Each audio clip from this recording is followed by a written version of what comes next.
पत्रकार बंधुओं को नमस्कार।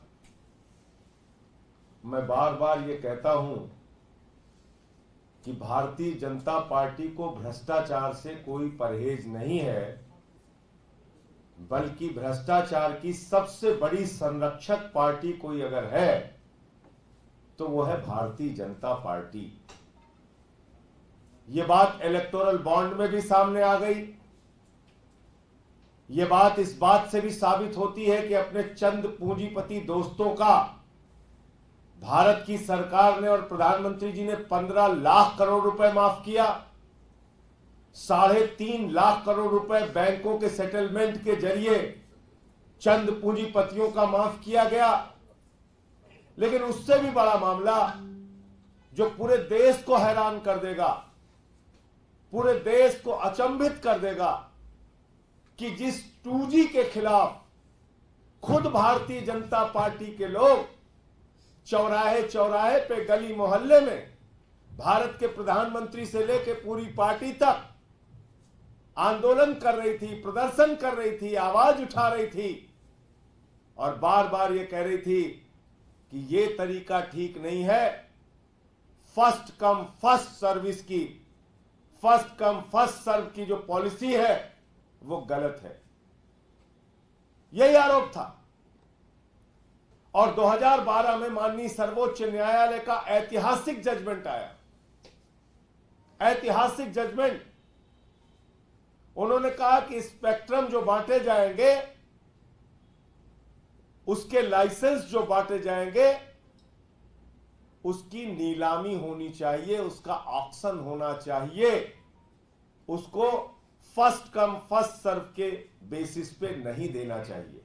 पहले आओ पहले पाओ की नीति को माननीय सर्वोच्च न्यायालय ने पूरी तरीके से नकारते हुए 2012 में ऐतिहासिक निर्णय दिया और कहा कि किसी भी हालत में पहले आओ पहले पाओ की नीति नहीं लागू होनी चाहिए, बल्कि स्पेक्ट्रम लाइसेंस के लिए आपको ऑक्शन का प्रोसेस अपनाना पड़ेगा, नीलामी का प्रोसेस अपनाना पड़ेगा।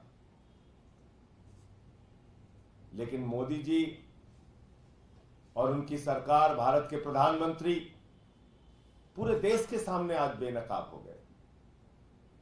इन्होंने 2023 में जब 150 सांसद सदन से बाहर थे, उस समय वही नीति जिसके खिलाफ प्रधानमंत्री जी थे, वही नीति जिसके खिलाफ भारतीय जनता पार्टी थी, वही नीति जिसके खिलाफ पूरा देश था, वही नीति पास कर दी। पहले आओ पहले पाओ की नीति, एडमिनिस्ट्रेटिव प्रोसेस से स्पेक्ट्रम लाइसेंस देने की नीति देश की संसद में उस समय पास की गई जब लोकतंत्र की हत्या करके 150 सांसदों को निलंबित करके बाहर किया गया था। और अब सुप्रीम कोर्ट पहुंच गए। कहने लगे, हुजूर माई बाप, आप ये क्या कर रहे हैं? अगर हम ऑक्शन प्रोसेस में जाएंगे तो उससे तो देश का भला होगा, उससे तो देश की आमदनी बढ़ेगी, हमारे दोस्तों की आमदनी कैसे बढ़ेगी, हमारे सरकार की लूटखोरी कैसे बढ़ेगी, भ्रष्टाचार कैसे बढ़ेगा? तो सुप्रीम कोर्ट पहुंच गए। कहने लगे 5G का जो लाइसेंस है स्पेक्ट्रम का, वो लाइसेंस हमको पहले आओ पहले पाओ की नीति के आधार पर, यानी कि एडमिनिस्ट्रेटिव प्रोसेस के आधार पर वो लाइसेंस देने की हमें अनुमति दी जाए। पहले कानून पास किया और अब सुप्रीम कोर्ट पहुंच गए। मानी सर्वोच्च न्यायालय के भी निर्णय लोग नहीं मानते। इलेक्टोरल बॉन्ड पे निर्णय आएगा, उसके खिलाफ खड़े। 2G पे 2012 का ऐतिहासिक फैसला आया, उसके खिलाफ खड़े। तो आज पूरे देश के सामने भारत के प्रधानमंत्री नरेंद्र मोदी और उनकी सरकार का चेहरा बेनकाब हो गया है। ये मोदी जी का 5G घोटाला है, 5G का महा घोटाला। अपने दोस्तों के लिए वो सब कुछ करने के लिए तैयार है। प्रधानमंत्री नरेंद्र मोदी जी देश के लिए नहीं, दोस्तों के लिए सब कुछ कुर्बान करने को तैयार हैं। अपने एक दोस्त को उन्होंने बिजली दे दिया, पानी दे दिया, सड़क दे दिया, स्टील दे दिया, कोयला दे दिया, गैस दे दिया, पोर्ट दे दिया, एयरपोर्ट दे दिया, पूरा हिंदुस्तान उसी आदमी को दे दिया। और अपने भतीजे को बीसीसीआई का चेयरमैन बना दिया। प्रधानमंत्री जी, आप इस देश की जनता को मूर्ख समझते हैं? 15 लाख करोड़ रुपए आपने चंद पूंजीपतियों का माफ कर दिया। देश के जितने भ्रष्टाचारी, बड़े बड़े भ्रष्टाचारी हैं, उनको बुला बुला के आपने अपनी पार्टी के अंदर शामिल कर लिया। आपको शर्म नहीं आती? आप भ्रष्टाचार के खिलाफ बोलते भी हैं और भ्रष्टाचार का संरक्षण भी करते हैं, भ्रष्टाचार का लाइसेंस चाहते हैं। ये 5G घोटाला जो प्रधानमंत्री नरेंद्र मोदी के नेतृत्व में देश के अंदर किया जा रहा है, ये घोटाला मैं ये समझता हूं कि भारत का सबसे बड़ा घोटाला साबित होगा। ये 5G महाघोटाला साबित होगा। इसलिए पूरे देश की जनता को इस बात के लिए आवाज उठानी चाहिए, सारी पार्टियों को इस बात के लिए आवाज उठानी चाहिए कि जिस प्रक्रिया का खुद प्रधानमंत्री ने और उनकी पार्टी ने विरोध किया, आज वही प्रक्रिया संसद के अंदर कैसे पास की गई, आज वही प्रक्रिया सुप्रीम कोर्ट से आप क्यों पास कराना चाहते हैं? आप का ये 5G महाघोटाला हम लोग होने नहीं देंगे।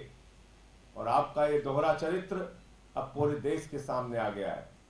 आप क्या क्या कर रहे हैं पूरा देश अब आप जान चुका है।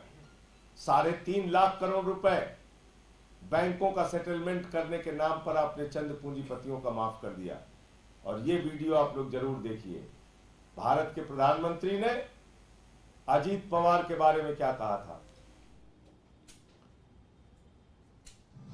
अगर मैं एनसीपी की बात करूं तो एनसीपी पर भी करीब 70,000 करोड़ रुपए के घोटालों का आरोप है। महाराष्ट्र स्टेट कोऑपरेटिव बैंक घोटाला, महाराष्ट्र सिंचाई घोटाला, अवैध खनन घोटाला, इनकी लिस्ट भी बहुत लंबी है। बस बंद कर दीजिए। देखिए लंबी लिस्ट कौन सुना रहा है? भारत के प्रधानमंत्री कोई मामूली आदमी नहीं है। दुनिया के अपने आप को सबसे बड़ा ताकतवर नेता होने का दावा करते हैं।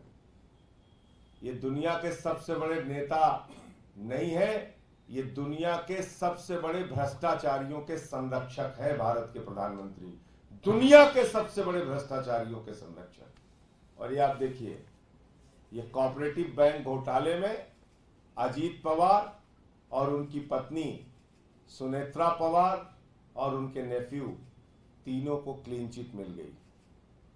बीजेपी की सरकार ने क्लीन चिट दे दिया उनको। मोदी जी ने क्लीन चिट दे दिया। ये आप कर रहे हैं, खुद से आरोप लगाते हैं 70,000 करोड़ के घोटाले का, कोऑपरेटिव बैंक घोटाले का जिक्र करते हैं आप।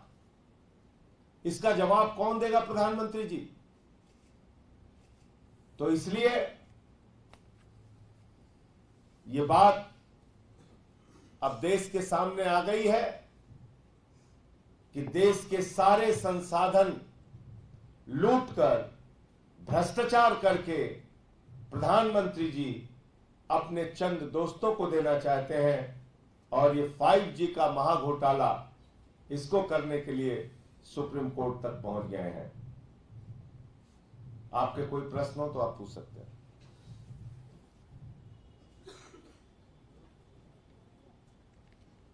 इस मामले में आपने कहा विपक्षी दलों को आवाज उठानी चाहिए कि आप लोग इंडिया गठबंधन नाम की कुछ बातचीत हुई है कि खासकर के चुनाव में इसे मुद्दा बनाएंगे, क्या आप लोग? अब देखिए, ये तो एक बहुत बड़ा मुद्दा है। निश्चित रूप से इसके बारे में हम लोग बोलेंगे। जो प्रक्रिया जिस पर सुप्रीम कोर्ट का निर्णय 2012 में आ चुका है, खुद सरकार ने उसका विरोध किया था, बीजेपी सरकार ने और भारतीय जनता पार्टी ने, खुद मोदी जी ने। आपका स्तर इतना, मतलब इतने खुलेपन पे आप उतर आए हैं कि आप पहुंच गए, आपने संसद में कानून भी पास कर लिया, 150 सांसदों को निलंबित करके बाहर भी कर दिया अपने दोस्तों का फायदा पहुंचाने के लिए। मोदी जी अपने दोस्तों के लिए इस देश को नीलाम कर रहे हैं, इस देश के संसाधनों को नीलाम कर रहे हैं। उनको देश की चिंता नहीं है, अपने दोस्तों की चिंता है। सैम पित्रोदा का एक बयान आया है। प्रधानमंत्री 2 दिन पहले कह रहे थे कि संपत्ति जो है वो कांग्रेस ने अपने मैनिफेस्टो में रखा है कि आपकी संपत्ति लेकर दे दी जाएगी। तो आप सैम पित्रोदा कह रहे हैं विरासत कानून की बात कर रहे हैं जो अमेरिका में है, उसका जिक्र वो करते हुए कहते हैं कि देश को भी मिलना चाहिए संपत्ति। भैया इस देश की सारी संपत्ति तो प्रधानमंत्री जी लूट लूट के अपने दोस्तों को दे रहे हैं। मैंने गिना तो दिया, कहिए फिर बोलूं, बार बार बोलना पड़ता है। अपने एक ही दोस्त को, एक ही प्यारा दोस्त है उनका, जिसको उन्होंने कोयला दे दिया, गैस दे दिया, बिजली दे दिया, पानी दे दिया, सड़क दे दिया, पोर्ट दे दिया, एयरपोर्ट दे दिया, आकाश दे दिया, पाताल दे दिया, पूरा हिंदुस्तान उसी को दे दिया। उसी दोस्त को 2.5 लाख करोड़ रुपए का कर्जा दे दिया, 15 लाख करोड़ रुपए पूंजीपतियों का माफ कर दिया, 3.5 लाख करोड़ रुपए बैंकों का सेटलमेंट करके चंद पूंजीपतियों का माफ कर दिया। ये तो प्रमाणित सत्य है ना, इसके लिए तो कहीं जाना नहीं है आपको। अब कहते झोला लेके भाग जाएंगे, ऐसे कैसे झोला लेके आप भाग जाएंगे? आपको एक एक पैसे का हिसाब देना पड़ेगा।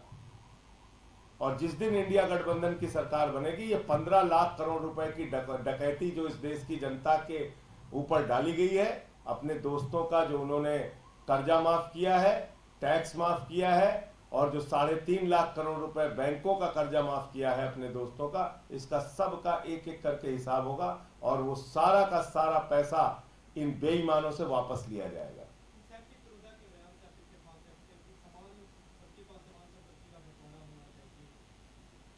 आप एक चीज ये बताइए मुझे, इस देश के 82 करोड़ लोग 5 किलो राशन पे जिंदा हैं।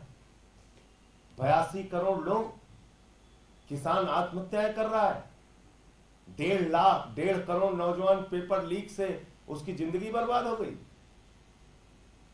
इस देश के संसाधनों पर, इस देश की संपत्ति पर खाली मोदी जी उनके दोस्तों का कब्जा रहेगा?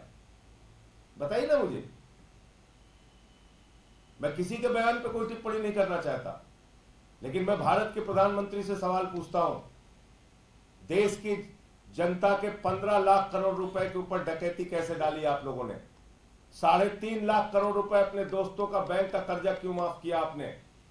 आपके दोस्त मेहुल चौकसी, नीरव मोदी 20,000 करोड़ लूटकर बैंकों का भाग गए, उसका जवाब कौन देगा? ललित मोदी 3,000 करोड़ लूट के भाग गया, उसका जवाब कौन देगा?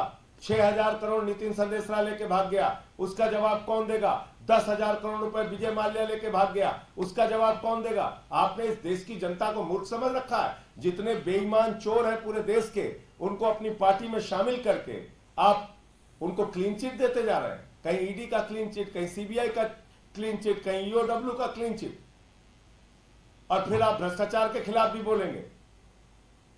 इस देश की जनता को मूर्ख मत समझिए प्रधानमंत्री जी, लोग जाग चुके हैं।